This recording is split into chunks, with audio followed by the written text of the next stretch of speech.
आपके खिलाफ अगर कोई एफआईआर हो जाती है तो ऐसे मामले में आप लोगों को कैसे निपटना चाहिए, आपको किस किस बात की नॉलेज होनी चाहिए, आप लोगों को क्या क्या स्टेप उठाने चाहिए और आप लोगों को कैसे पता लगाना चाहिए कि आपके खिलाफ किन धाराओं में जो है एफआईआर हुई है। ये सारी बातें हम इस वीडियो के अंदर जानेंगे। अगर अभी तक आपने हमारे चैनल को सब्सक्राइब नहीं करा तो सब्सक्राइब कर ले। मैं एडवोकेट विकेश कुमार सिंह आप सभी लोगों का अपने चैनल पर स्वागत करता हूँ। और आज हम इस वीडियो के अंदर जानेंगे कि अगर आपके खिलाफ कोई एफआईआर हो जाती है तो हम उससे कैसे डील कर सकते हैं। तो वीडियो को बिल्कुल भी स्किप ना करें और मैं इसी तरीके की वीडियो आप सभी लोगों के लिए लाता रहता हूं। तो अगर हम इस वीडियो के अंदर बात करें कि बिल्कुल नॉर्मल उसमें लैंग्वेज में बात करेंगे कि अगर किसी के खिलाफ एफआईआर हो जाती है तो ऐसे मामले में किसी भी आम इंसान को क्या करना चाहिए, क्योंकि लोगों को पता नहीं होता, वो गलत स्टेप उठा लेते हैं और फंस जाते हैं। सबसे पहले अगर आपके खिलाफ कोई भी एफआईआर हो गई है, ठीक है? तो कोई भी आम इंसान जो है घबराता है, वो टेंशन लेने लगता है, बहुत परेशान हो जाता है, बट ऐसा ना करें। क्योंकि अगर आपके खिलाफ कोई भी एफआईआर हुई है तो सबसे पहले आप पता लगाएँ। सबसे पहले आप पता लगाएँ कि जो आपके खिलाफ एफआईआर हुई है वो क्या हुई है, किस धारा के अंदर हुई है, किसने कराई है, किस बात से रिलेटेड हुई है, ये सारी चीज़ों का पता लगाएँ। अब पता लगाने के लिए आपको क्या करना होगा, जैसे मान लो किसी पुलिस ऑफिसर का फ़ोन आपके पास आता है या जो आपको बता रहा है कि आपको थाने पे आना पड़ेगा, ये करना पड़ेगा, आप उससे पूछने की कोशिश कर सकते हैं। अगर वो आपको बता देता है ठीक है, नहीं बताता तो आप जो है अपने किसी रिलेटिव या किसी अपने एडवोकेट साहब को भेज सकते हैं थाने में, जो आपकी इस एफआईआर के बारे में पूरी नॉलेज ले लेंगे कि भई किन सेक्शंस के अंदर एफआईआर हुई है, क्या-क्या धारा लगी हुई है, कॉग्निजेबल ऑफेंस है, नॉन कॉग्निजेबल ऑफेंस है। क्योंकि हमें पता होना चाहिए कि हमारे पर जो धारा लगी है वो कॉग्निजेबल ऑफेंस है, नॉन कॉग्निजेबल ऑफेंस है, क्योंकि इसमें सबसे बड़ा जो आता है रीज़न वो यही आता है कि क्या-क्या सेक्शंस हैं। देखो,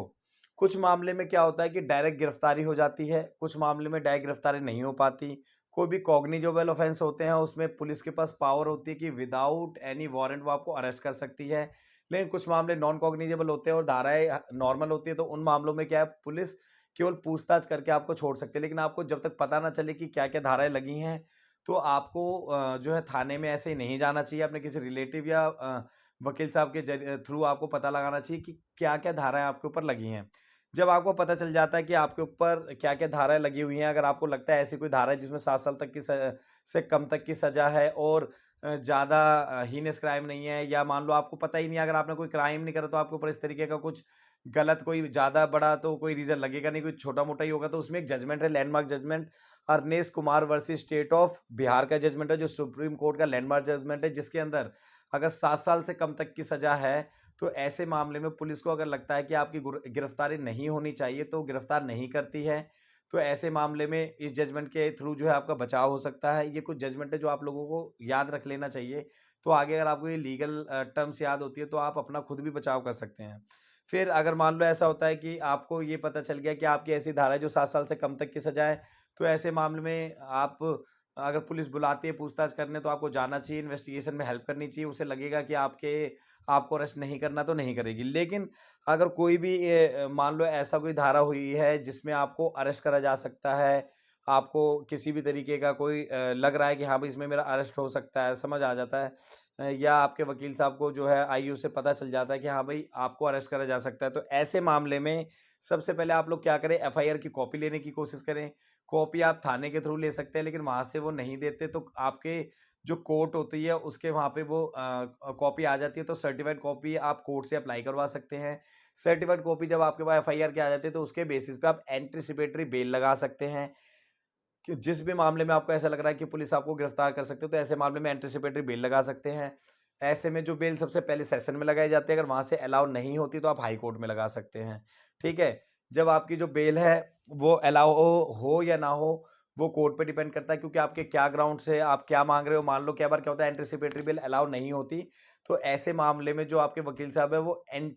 एंटरिम बेल के बारे में रिक्वेस्ट कर लेते हैं कोर्ट से कि अगर मेरे को एंटीसिपेटरी बेल नहीं मिल रही तो मेरे को एंटरिम बेल दी जाए, जिसमें कि ये होता है कि जब भी पुलिस आपको अरेस्ट करेगी तो कुछ 5 दिन 10 दिन तक का कोई भी आपको नोटिस देगी, उसके बाद ही आपको अरेस्ट करेगी, ताकि तब तक आप अपनी रेगुलर बेल या एंटीसिपेटरी बेल, इन बेलों के लिए दोबारा से आप लोग अप्लाई कर सकते हैं।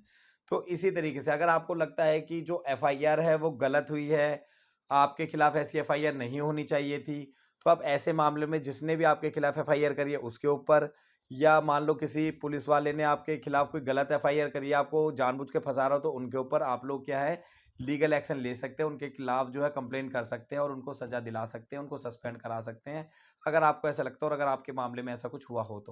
तो इसी तरीके की लीगल इन्फॉर्मेशन लेने के लिए हमारे चैनल को सब्सक्राइब करें। सब्सक्राइब करने का कोई पैसा नहीं लगता, बट हम अच्छी वीडियोज बनाते रहेंगे आप लोगों के लिए इसीलिए, और हमें मोटिवेशन मिलता है। बहुत बहुत धन्यवाद दोस्तों।